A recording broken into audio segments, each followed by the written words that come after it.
So this is easily my new favorite Planet Ocean from Omega. Big thanks to Tyler at Exquisite Timepieces, Naples, Florida. Link in the description. Authorized dealer of over 60 brands, obviously Omega, which they have pretty much everyone you can think of. Hit them up if there's one you're after. Yeah, they either have it or can get it.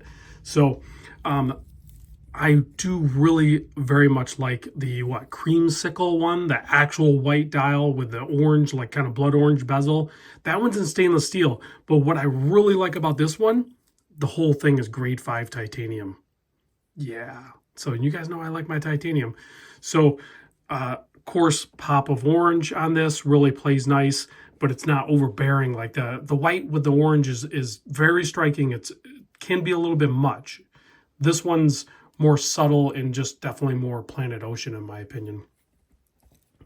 So let's get into it. Case size. I measure, now keep this in mind because this whole right side, the crown side, is kind of like a crown guard.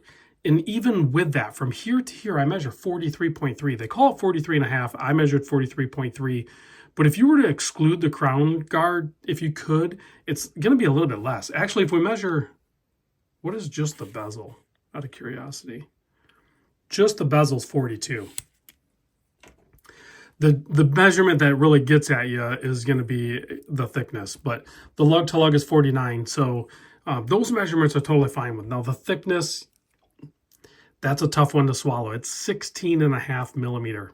So for perspective, a Seiko SKX, the old tried and true, is 13 and a half. And honestly, I have a Tudor Pelly here. How thick is this guy? I forget. I want to say this is like 14 and a half or something. Yeah, it's like 14.3. So, and I'm already used to wearing the Tudor. So that thickness is becoming normal. But I will say, because this is slab-sided and this isn't the way the finishing and everything on this, this 16 and a half feels almost identical to this 14.3 on wrist. It's really bizarre. I'll try to demonstrate that a little bit more later. The lug opening is 21 millimeter, and then this excellent Planet Ocean bracelet tapers down to 18 millimeter.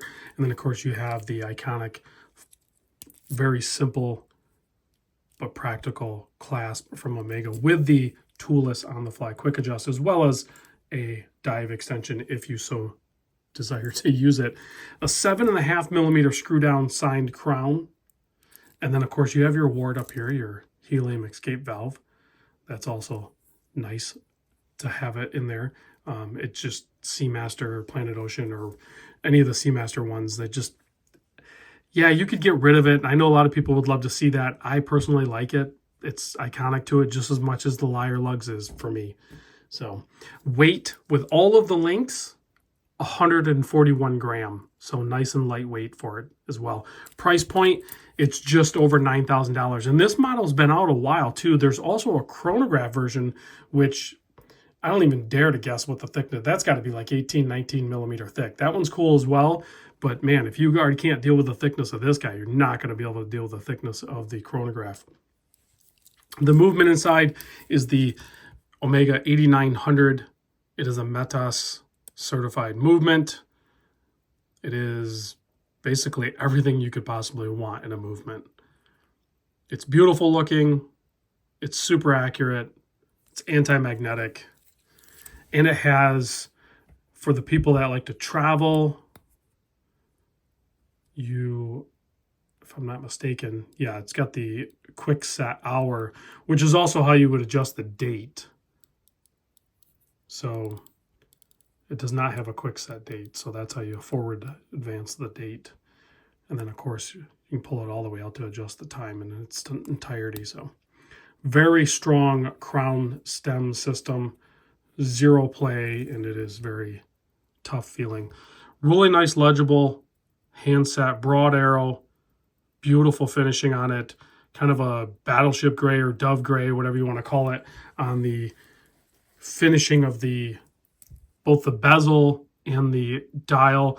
The bezel is actually ceramic, but it's the liquid metal ceramic, which they've been doing for a while. And if you look closely, what they've done is that shiny part is actually liquefied metal and then poured into the mold of the ceramic. So it will never wear out. It'll just always look like that. And I love that orange in there for the register up to the 15 marker.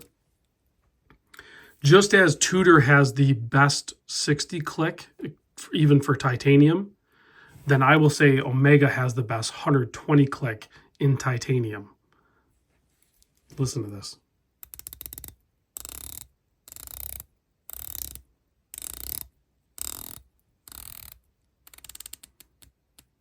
Very tactile, very good feeling in hand, no play, lines up perfectly, of course.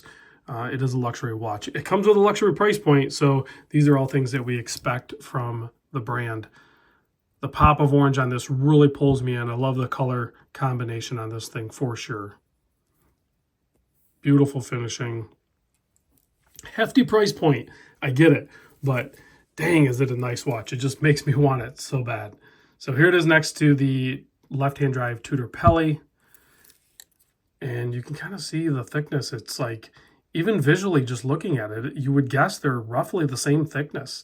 And some of that, you have your double dome sapphire crystal on the Omega, which has AR coating on top and bottom. It makes it disappear, whereas you have a flat sapphire crystal on the Tudor. So if I put this on my 7 1/4 inch wrist, it feels like it belongs, guys. The bracelet is so much better than, again, this is just my opinion, but my opinion on handling all these watches too, and owning some of them. But this bracelet on the Planet Ocean is so much more comfortable and better feeling and fitting than what's on the Seamaster 300. So for those that have tried them, you'll know this. And it's across all the generations. I've tried on the older 2500 series, and of course, the progression up to this one. I've tried on all of them. And all of them have the same thing. It's like the way the bracelet is done, it's perfection. I wish the watch was a little bit thinner, but it's at 16, I almost said 50. At 16.5 millimeter, it's still not a deal breaker. I try this on and I put it on my wrist, and I'm like, I would still wear this watch in a heartbeat. I just don't have $9,200. But if you are shopping in that category, then this is definitely one you need to look at for sure, is the Planet Ocean series. Now, if you go with the stainless steel one, they're in the, $7,000 range. So yeah, way more approachable for sure. But I mean, this one's just special. Like, if you like titanium, if you like to mix it up a bit and have something a little bit different, I don't think I've ever seen anybody with one of these on their wrist. And like I said, this one's been out a while too. So it's not like a new colorway or new model. Quite frankly, I'm surprised Omega still has it in their catalog. It might be discontinued before you know it. Dual lume as well, so you have the cool blue on the markers, and the hour hand set, those are all tied together, as well as the second hand. And then on the minute hand, it's a green, and it's tied with that green pip on the bezel. Again, big thanks to Tyler and the entire crew at Exquisite Timepieces, Naples, Florida. Tell them I sent you. Get yourself a sweet Omega like this, or something else from their lineup. They have the whole gamut, all the way from, like, say, $300 up to $300,000. Whatever your heart desires or your budget can allow, they have it. Tell them I sent you.